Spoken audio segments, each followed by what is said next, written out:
Okay, fight fans, fight fiends, welcome back to Manny's Thoughts. I, of course, Manny MTL or Manny Montreal. Make sure to check me out on Facebook, Twitter, Instagram, and obviously, thefightcity.com.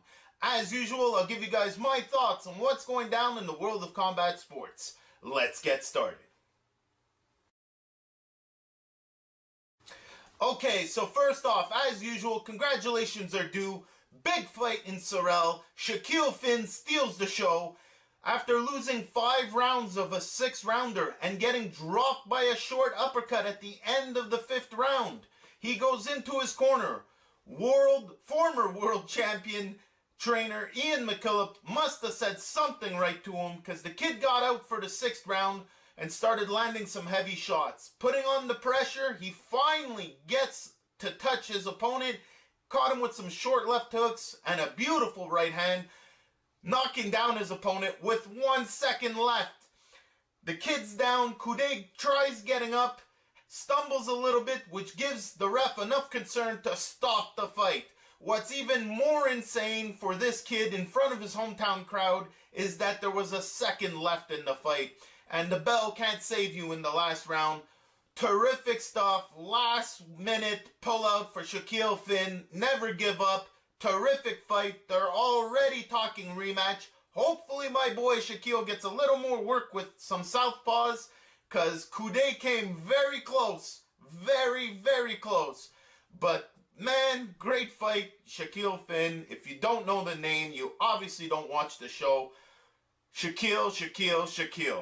Okay, so that leads me to Cotto Canelo. It went down, and it was the biggest fight of 2015, although it wasn't the best fight of 2015. It was just big enough and not overdone. Both fighters, very strong. You know, like I said, I went out there, and for the most part, it was almost 50-50 on people trying to figure out who was going to win this one. Turns out Canelo's strength and youth was the deciding factor. The judges had it a little wider than I did. Personally, it was a much closer fight in my mind. Now, I realize that Cotto would have to make 160 pounds, but I've already thrown out the idea of a Cotto-Lemieux fight. I say, why not? People were treating this 4-way as a tournament anyway. Give us Canelo Triple G and Cotto-Lemieux. I will be the happiest boy in 2016. Now, that leads me to what's going on thefightcity.com. Make sure you go check it out on the daily for fresh posts, pictures, videos, and amazing articles. We got stuff fresh on the daily. It is by far the best combat sports website. This week, we're obviously going to have plenty of Cotto Canelo stuff from the aftermath. We've got plenty of Bute stuff for the big fight in Quebec City, which I will be at. Great photo gallery from myself, and obviously some other articles. Make sure you check out thefightcity.com, the best sports website out there. Now, that leads me to what we can watch and what we can go see. More importantly, the big fights this weekend. Now, it is a big weekend of fighting, but before I get to that, Wednesday, November 25th, PBC and Warriors Boxing on ESPN present the WBA IBO belt on the line for the welterweight title. Lara versus Zavek. If you don't know who Lara is, you need to get out from under a rock. Hopefully this Wednesday night fight will land them back on the weekends. It's strange to me to have a title be exchanged on a Wednesday, but it is what it is. Now, the truth is, Saturday's dance card is full, so let me get started. Saturday, November 28th, NBC Sports and PBC present Errol Spence versus Alejandro Barrera. Also on the card, Jermell Charlo. It's a perfect Saturday afternoon of boxing. That leads me to 4 p.m. on the Fight Network, live and free from Poland, KSW 33. Then at 4:45 p.m. from London, England, on HBO Boxing, we've got a heavyweight showdown, Tyson Fury versus Dr. Steelhammer, Vladimir Klitschko. The truth is, I am just hoping for this Cold War of the heavyweights to be over.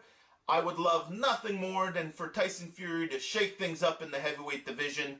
It's a great afternoon of fights, people. It's live and free on HBO, heavyweight boxing. Make sure you tune in. At 7 p.m., again, back on the Fight Network, UFC Fight Night 79. We've got Benson Henderson versus Jorge Masvidal. Make sure you check that out, or at least DVR it. And last but not least, the big one, going down in Quebec City, the first fight to inaugurate the brand new Videotron Stadium in Quebec City, Bute versus the champion James DeGale. It is a terrific night of fights, a terrific undercard. Listen, everyone knows I'm very close to the Grant brothers. I'm in the gym quite often. I've seen hours upon hours upon hours of Bute sparring, taking on 4 fresh 20-year-olds like it was nothing, one after another. 5 sparring partners for 12 rounds. Every kid was fresh. Every kid walked out of there questioning whether or not he should continue boxing. It is no shame to say it, but Bute is in fighting form. Now, as far as his conditioning is concerned, it's there. As far as his, hesitance, as far as the naysayers that keep pointing to the Frosh and Pascal fight, this is not the same Bute. Get ready, you're gonna get surprised. And last but not least, to James DeGale. You've never been in a snowstorm. Welcome to Quebec. You're going back home without the belt. Good luck to you. That's it for me this week. Make sure you like, share, subscribe. Check out thefightcity.com this week. Trust me, you will not regret it.